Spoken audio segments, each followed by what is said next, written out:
Bonjour pour ceux qui n'ont pas participé aux premières conférences.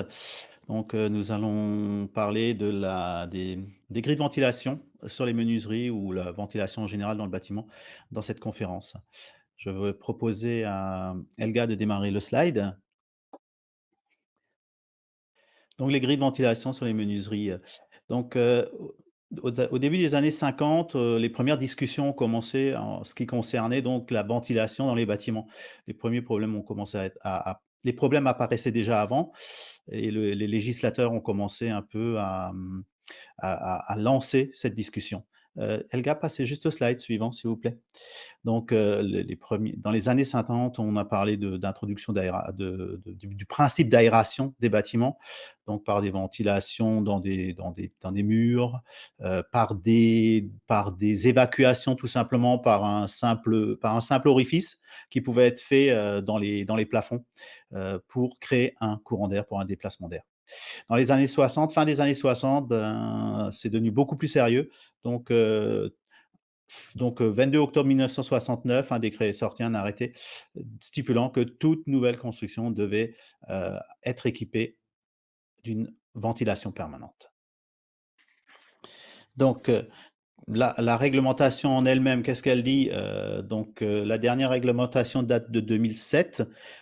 C'était donc l'installation de grilles d'entrée d'air dans toutes les pièces sèches avec, des évacuations d'air dans les pièces humides, donc cuisine, salle de bain, WC. Donc c'est plutôt le principe ventilation simple flux. Il existe une deuxième possibilité, c'est une ventilation double flux, donc une ventilation qui est générée dans la maison avec un apport d'air peut-être un peu plus chaud. Il y a la discussion entre les deux éléments qui peuvent être joués.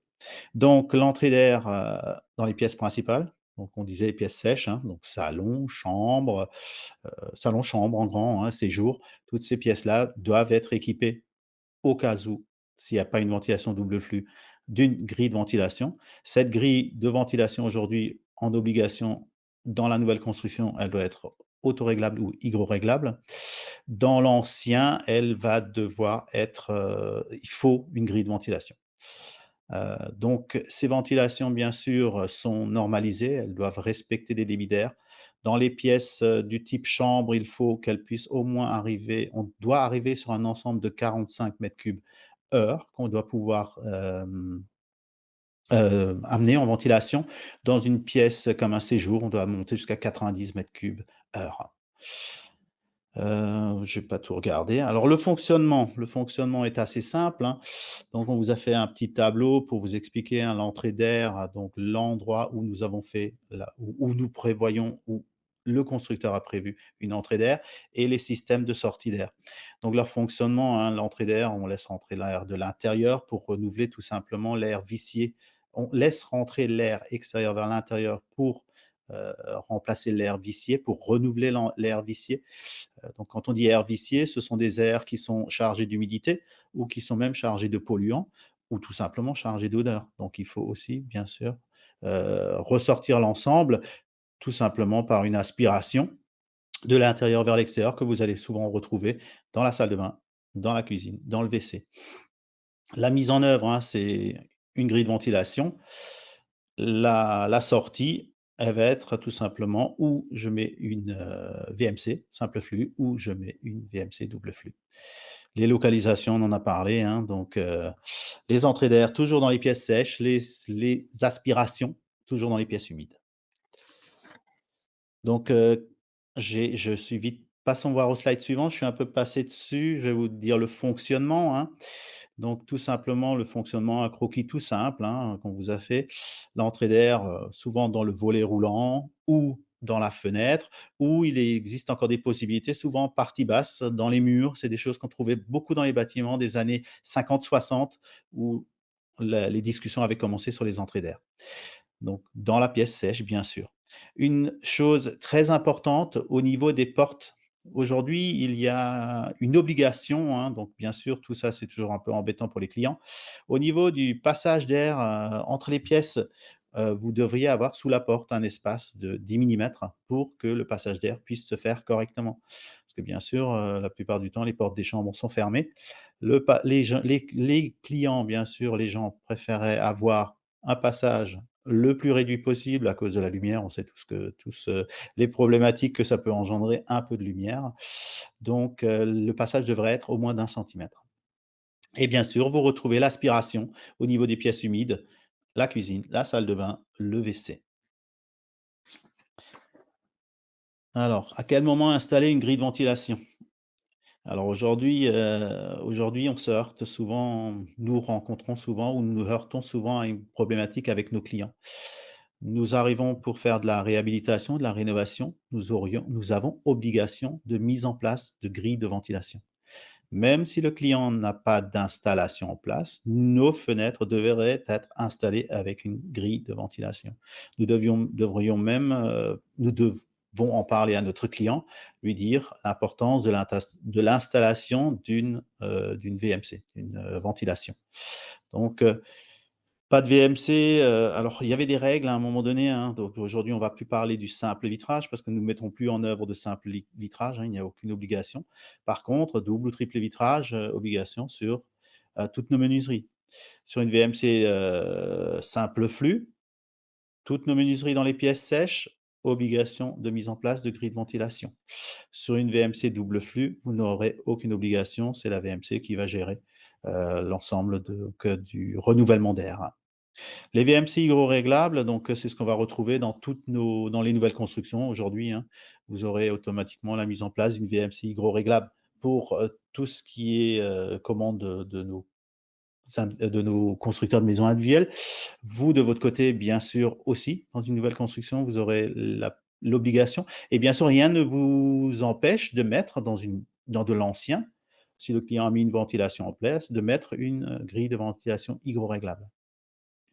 Donc la grille de ventilation hygroréglable est une grille de ventilation qui va bien sûr réagir au taux d'humidité qu'il y a dans la pièce, tout simplement par un système de membrane qui arrive à détecter. Donc l'ouverture de la grille se fera plus ou moins. Le plus important de la grille de ventilation en finalité, hein, c'est pourquoi ventiler un logement, dont j'en avais parlé rapidement. Aujourd'hui, un être humain va dégager, en 24 heures l'équivalent de 3 litres d'eau à peu près. Donc cette eau génère de l'humidité dans les pièces, hein. Donc vous dégagez aussi de l'humidité en dormant, hein. Ne croyez pas que parce que vous dormez, vous ne dégagez rien. Cette eau, bien sûr, il va falloir la réguler dans l'appartement. Aujourd'hui, vous avez besoin donc de tirer de l'air pour tirer de l'humidité.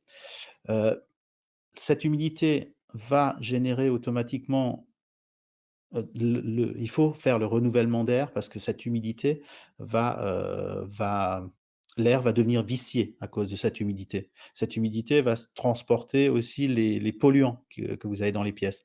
Donc très important, cette humidité va faire que, votre chauffage va devoir fonctionner plus pour chauffer vos pièces. Heu, L'air chargé d'humidité se chauffe moins vite qu'un air renouvelé. Donc tout simplement c'est pour ça qu'il faut faire un renouvellement d'air dans les pièces. Je vais vous donner une information toute simple. Vous allez rencontrer des clients qui vont vous dire: «Moi, le matin, quand je me lève, mes vitrages, à l'intérieur sont humides». Cette humidité vient tout simplement de l'humidité que les êtres humains qui sont dans les pièces ont dégagée et du fait d'une mauvaise ventilation de la pièce. Simplement, vous ouvrez la fenêtre, vous ventilez, vous voyez très bien que cette humidité disparaît très rapidement. Donc, c'est une preuve d'un problème de ventilation, dans les pièces, le fait et on le rencontre, comme dit souvent, dans les chambres. Il suffit que vous ayez 2 enfants, l'exemple typique, 2 enfants dans une petite chambre, vous pouvez rapidement retrouver le matin de l'humidité sur le vitrage. Donc plus souvent quand il fait froid dehors, bien sûr, parce que ça va par effet de, par effet de ventoux, ça va venir se coller sur l'élément le plus froid qui pourrait être la vitre à ce moment-là. Donc n'oubliez pas, la ventilation est un en finalité, est un confort de chauffe, n'est pas, quelque chose qui va vous faire dépenser plus ou produire plus d'énergie pour rattraper ce qu'on a perdu. Eh ben non, ça va être le contraire. Donc, un dernier slide sur des idées reçues, hein. Là, je vous laisserai un peu, heu, les passez voir juste le slide suivant, s'il vous plaît, Elga. Ah bah, ouais, non, oui, passez le slide si vous suivant, s'il vous plaît. Nous avons terminé là effectivement la présentation. C'est le dernier Ah, slide. excusez-moi, ouais, j'avais encore vu un petit slide, mais c'est pas grave. Donc, excusez-moi. Dites-moi. Alors, merci beaucoup, Monsieur Schlenker. On a actuellement 2 internautes qui nous ont posé des questions. La première, lorsque l'on installe une grille de ventilation sur ces ouvertures, y a-t-il des conséquences sur la consommation d'énergie? Ben, alors, c'est l'idée reçue, toujours l'idée reçue première. J'ai mis une grille de ventilation sur ma fenêtre, je crée un courant d'air, donc je rentre de l'air froid.